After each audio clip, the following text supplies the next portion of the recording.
This is gonna take crackerjack timing, Wang. Total concentration. You ready, Jack? I was born ready.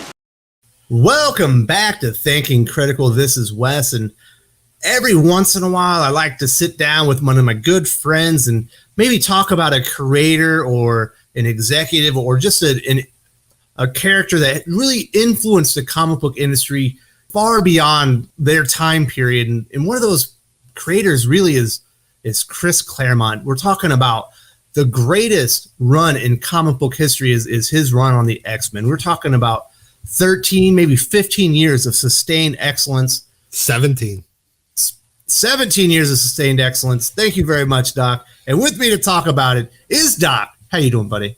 I'm great, man. Love talking Claremont. Not just because of his X-Men stuff, but because of the rest of his contributions to Marvel, especially in the 80s. Yeah, we will definitely be getting to some of his other contributions as well. But it does start with the X-Men. Of course, they were created by Stan Lee and Jack Kirby, and the original team had a 93-issue run. It was pretty successful, but by the end, the sales had just fallen off. There just wasn't that interest in there. Of course, Len Wein and I think it was Dave Cockrum did giant-sized X-Men, brought in the second Genesis, the next team of X-Men, of course, classic characters, Storm, Wolverine, Nightcrawler, so many great characters, Colossus introduced in the team. They kept it on Cyclops and Jean Grey. The rest, as they say, is history. Of course, it started with Len Wein. Right after that is the beginning of Uncanny X-Men, Chris Claremont, Dave Cockrum. Does it get any better than that? The only way it gets better is when it gets to Claremont and Byrne, which, happens a few months later, a year or so later. Cockrum doesn't really want to keep going, and they bring in Byrne, and they go off to the goddamn races. The initial start of it, you were kind of right on the initial 93 issue run. It was 66 issues and then 27 issues of reprints, and it had even gone to bi-monthly. So it was coming out every 2 months. And whenever it came back, they initially did start it as bi-monthly, but it got such great word of mouth. It was able to go from bi-monthly to making it a monthly book in very short order because of how popular it was and how, it wasn't an instant hit. We didn't have the internet. We didn't have anything like that back then. So, it had to be all word of mouth. There wasn't even really a huge direct market. It was still mostly newsstands. I mean, that was like right at the beginning of the direct market. It was all word of mouth. It was all that other kid that you knew at school that liked, that picked up Giant Size and then picked up X-Men 94 and were like, oh, wow, this is cool. Like, this is interesting. It's different. It's fun. They managed to take what was essentially a canceled reprint book and in short order between Claremont and Cockrum and then Claremont and Byrne, for some reason, the creative synergy, both Byrne and Cockrum with Claremont just worked perfectly. Claremont seemed to be one of those guys that could bring the best out in everybody. I'm still going through Claremont's run. It is so big. It's so amazing. But one of my favorite aspects that Claremont's done, I really think that it influenced John Byrne as well. Of course, he ended up doing amazing things at Marvel and DC as a writer. I love his introductions. They're the prose that he uses the descriptors that he uses when he introduces a scene or transitions to a new scene. New readers might think that they're wordy, but I just think they are masterpieces. I think it just brings you into a scene. It envelops you as a reader, and you can feel what it's like to be Wolverine, on that mountaintop, or to be Storm flying over to, I believe Cheyenne Mountain was one of the first storylines. What do you think about his use of prose? You know what? He used a lot of purple prose, that kind of real flowery, and a lot of modern readers, especially young readers, might be a little taken aback by it because it is so much different than the way that we get a lot of Joss Whedon speak It doesn't matter if it's in the dialogue or even in when they actually do use captions. We get a lot of that in modern comics, and back in the day, it was much more novel like, because most of the comic writers were guys that really wanted to be novelists, but really did good work as maybe because they couldn't figure out endings, because stories didn't really end back then. They just kind of evolved, and it was this kind of ongoing soap opera. Claremont was great. His purple prose would just kind of, you're right, envelop you. It would make you feel like you were right in that scene. You knew what was going on it didn't matter if it was your first comic or your 500th comic. He had a way of drawing in the reader with his prose, and a lot of other writers, even through like the 90s, tried to kind of copy that. He became the standard that everybody tried to copy. It didn't work as well for other people, and some people are just too goddamn wordy.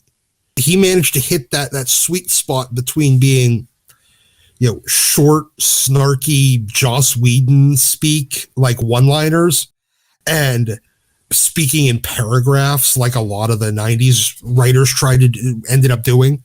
He hit that sweet spot, and it worked. Mm-hmm. If you were a new reader and you had never read X-Men before, you could pick it up. You might not know everything that was going on, but you would be comfortable understanding within about 5 pages.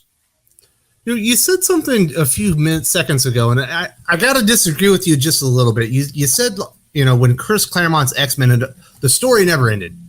Well, I do agree with you, but he didn't cliffhanger everything. I always thought that he always knew when it was the right time to put a period on the story, and we would get what I call a palate cleanser issue. It would be, the X-Men are going to play baseball. It would be like, okay, that's the end of that story. We're going to move on to something else. Or the X-Men are going on vacation. Like, basically, that story ends. We're going to another part of the world. So, boom, that thing has ended. And I thought he was really good at putting a period on the story and moving you forward, even if you were going to include some of the elements of that and moving forward as well. Well, he was good at doing that with the A plot, but he would never finish up all the B plot, C plot, and D plot at the same time. Because there were always, the one thing that he always did was he always had ongoing subplots. Even if it was just one page of like a cutaway to another scene going on somewhere else. So that stuff was always in the background, even when he put a period on that A plot. And so I will agree with you there. This is probably his greatest strength. I love his prose. I think his stories were a lot of fun, very soap opera-esque. There's a lot of internal conflict and all that. I love all that stuff about Claremont. But the thing that I think he does best, and nobody in the industry does it even close to him. The only person I can think of that's kind of close is like Robert Venditti, and it's long-form storytelling. I mean, you think of the Dark Phoenix saga. He adds to it along the way. By the time when you get there, you're just ready for it. Yeah, exactly. That's what I mean by that kind of like B plot, C plot thing.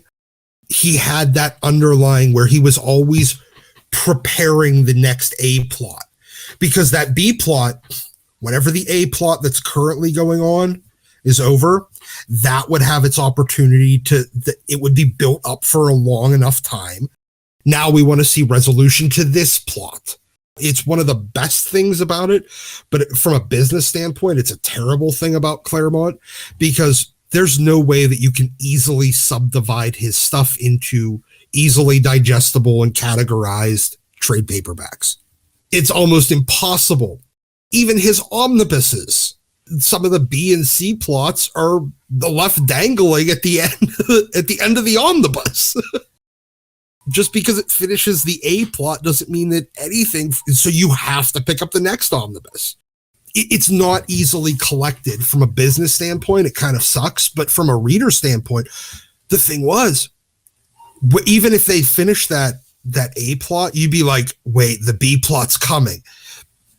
And it's about to become the A plot for the next, anywhere from 3 to 15 issues.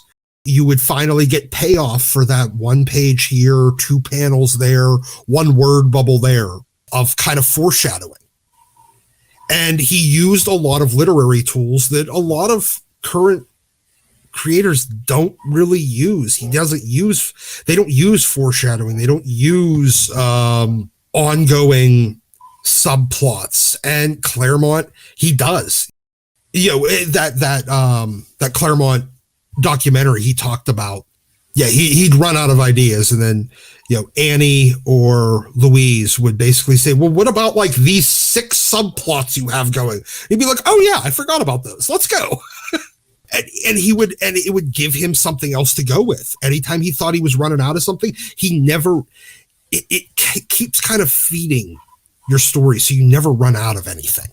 You never run out of an idea. He never rested on his laurels as far as characters either. I remember I was reading through, and all of a sudden, within I think like a 3 or 4 issue stretch, Proteus was introduced, Kitty Pryde was introduced. I think there was another major character introduced. I was like, I can't believe he's introducing all these characters that have stood the test of time, that are still vital to X-Men lore and history. In short order, he changes everything. Everything's fresh again. Yeah, exactly. And he did it in a way that it never pissed off the existing readers. The readers were always like, they were always ready for it. They were ready to eat it all up and keep going. Maybe it was because it didn't feel like they were forced upon them, like, because Kitty would appear and then disappear for another couple issues, and like kind of to get a feeling on whether or not the readers responded to her before they actually added her as a member of the X-Men, because they introduced her at like issue like 129, but she doesn't become a member of the X-Men until like issue 143. So she's around. Yeah, she was like going to dance studios with Storm and getting to know everybody. There's definitely an introductory period for a year or something. You introduce a character for a year before, and kind of let reader feedback happen to see whether or not they hate it. Because if they would have hated it, like they would have gotten letters. Because back then, whenever they'd look at the letters page, they'd see what the letters were coming in, what the letters said. If it was nothing but F this character, she sucks, she would have been written out in about a year.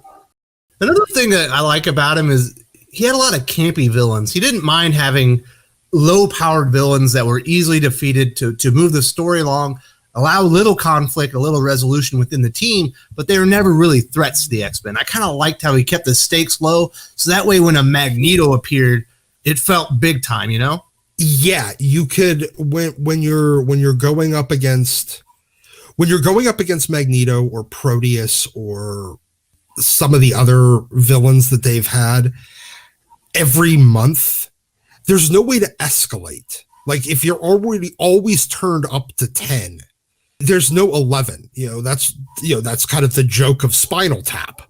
If you keep the volume moderated, and some issues it's going to be 3, some at 7, then it drops back down to 5. Then if it shoots up to 10, it feels big. It feels important. But when you try to make every single thing important, nothing feels important. He was the master at kind of bringing the did you ever see the movie High Fidelity? John Cusack talked about like the way to make a perfect mixtape. And you start out kind of loud, and then it kind of goes up a little bit, but then you take it down a notch, then you bring it back up a little bit, and you kind of have to find your way to that peak. That's the way that Claremont kind of wrote X-Men. On your mixtape, you don't want to have November Rain followed by I Would Do Anything for Love by Meatloaf. You gotta have a couple in between them. Yes, exactly. But you also don't want like vulgar display of power right after like I'm broken. Mm-hmm. It's too much. It can't be like, okay, you've just had this really intense thing, now take it down a notch.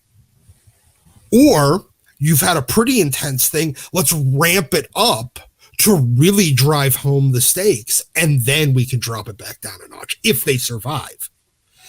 And he was great at that. He was a master of it. if we wanted to talk about all the great stories he did, this would be a 2-hour conversation. If we want to talk about the great characters he really worked with or created, 2-hour conversation. So I think we've covered a lot of that stuff, but we do have to cover one character. The standout from his Uncanny X-Men run is he's one of the 2 or 3 most important characters in all of Marvel. When he got his hands on Wolverine, you're talking about a blank slate. Yes, he had been in some issues of Hulk. He hadn't really been developed very much. He gets to put him on the team, and he just filled in so much of that character and provided a magnificent personality, a great backstory, which has been kind of tarnished but because of Marvel. But what he did with Wolverine is special. Oh, God, yes. I mean, yeah, he had 3 issues. Well, a panel in 182 in Hulk 180, a couple panels in Hulk 182, and most of the issue of Hulk 181. And then other than that, it was Len Wein again bringing him back. And, like the original plan for Wolverine was he was going to be like some 20-something-year-old guy. The claws were actually in the gloves. All this stuff that they had initially planned, that there was like kind of like the character outlines for it.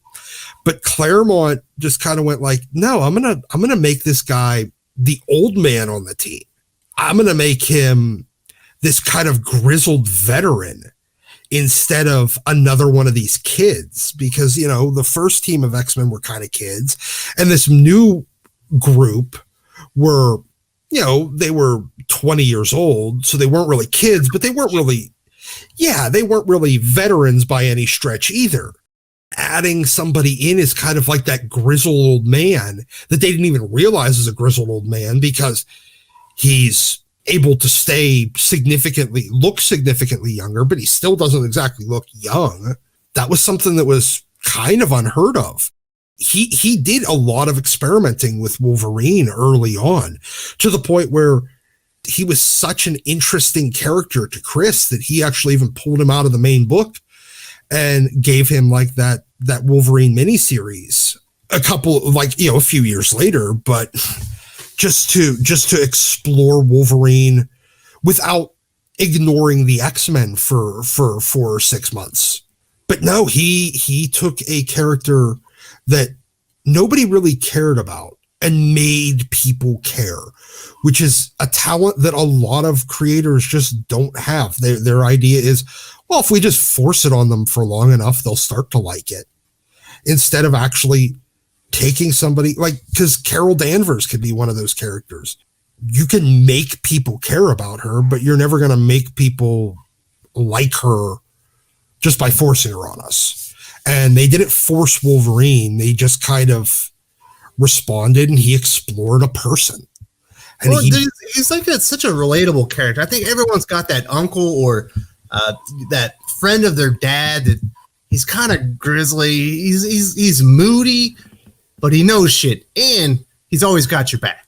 Yeah, exactly. And Wolverine, he's that tough love kind of guy that, he's got your back because you're a soldier next to him, but he doesn't even have to like you. But you're on the same side. You're fighting for the same cause. He got your back, even if he doesn't like you. Like I said, if we want to talk about Wolverine, that would also take a long time. But there are 2 more things I want to cover about Chris Claremont. I think so many people associated him, specifically with the X-Men, and for good reason. The greatest run in comic book history, bar none. I don't even think it's close. But he did a lot of other great things. His stamp is on Marvel, and it goes wider than X-Men. And you just mentioned a character that he really revived and saved for all intents and purposes. She might not be a great character now, but when he got a hold of Carol Danvers, that character was in a bad position. I don't know why Marvel did the weird rape thing, with the alien storyline, but it really, I give Claremont all the props in the world. It probably wasn't the easiest thing to go, I need to address that and fix it. It would have been a lot easier to maybe discard the character and say, I don't even want to mess with that. But he went in there and he did his best, and he basically revived the character. Yeah, he did. And he kind of had to pull her out of Avengers to do it. But he brought her kind of into the X-Men. And that was almost like, it feels like the X-Men were like the rehab for comic book characters. Any broken character that somebody else screws up, Chris could bring them into X-Men and play around with them for a while and kind of fix them.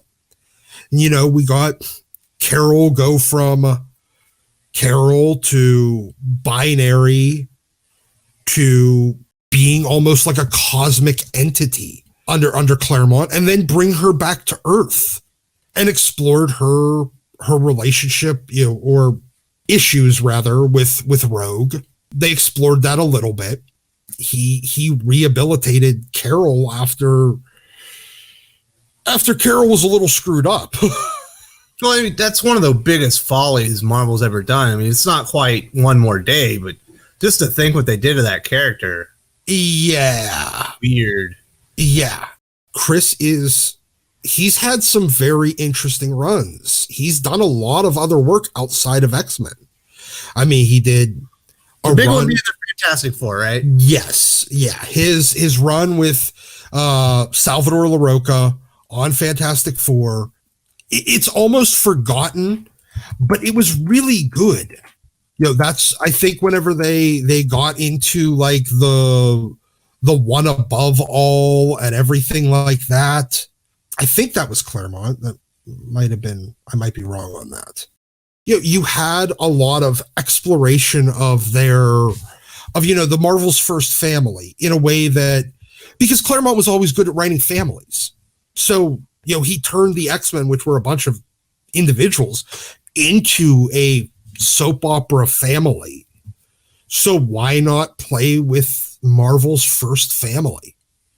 And I thought that was brilliant. I really need to go back and reread that Claremont LaRocca run on Fantastic Four, but it was well done. It was well received. I just don't know why. I mean, I guess with how much he's overshadowed by his X-Men run. Yeah, it's kind of weird. His X-Men run overshadows Byrne's, you know, as far as a writer, and then Byrne's Fantastic Four run overshadows Claremont's. Yeah.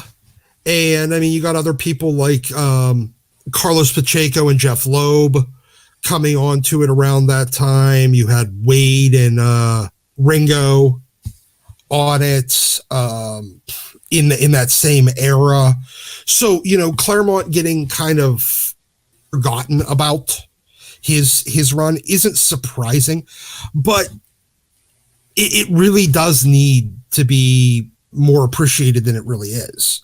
He contributed to a lot of Marvel. I mean, hell, Excalibur is only Excalibur because of Chris Claremont. Without Claremont, all the stuff we're enjoying in House of X Powers of 10, I mean, it's almost all of it's being cherry picked out of what Claremont did in a lot of what, I guess, Grant Morrison did in New X-Men as well. Yeah, because Grant Morrison's entire run on New X-Men was just a love letter to Chris Claremont's X-Men. So it's crazy the things that he thought of and created in the 80s into the 90s is still influential in the comic book industry today. I wish his prose were more influential today, but I don't see that coming back. But Chris Claremont he's a gem. He's on the Mount Rushmore as far as I'm concerned. He's one of the really important, influential creators in all of comics, especially at Marvel Comics. He has an indelible legacy as a creator. Doc, I want to say thank you. If we try to cover everything about Chris Claremont, this would literally be a 5 or 6 hour conversation. Yeah. We don't have that much time, but I think we've hit all the really important things. We've highlighted what made him great. Some of the things are the examples of that people can go and visit and see for themselves why Chris Claremont is so influential, so great. Is there anything else that you need to say before we wrap this up? I would say go pick up Claremont's Fantastic Four run. You could probably find it in dollar bins at this point. It was issues like 4 through 32, and it happened in 1998 through 2000. Go check it out because it really was interesting. I mean, it was post Heroes Reborn, post Heroes Return, or whatever the hell it was called. You know, after Onslaught. Go check it out. You know, see Chris for more than just being the X-Men writer that he was. because he did contribute a lot to the Marvel universe.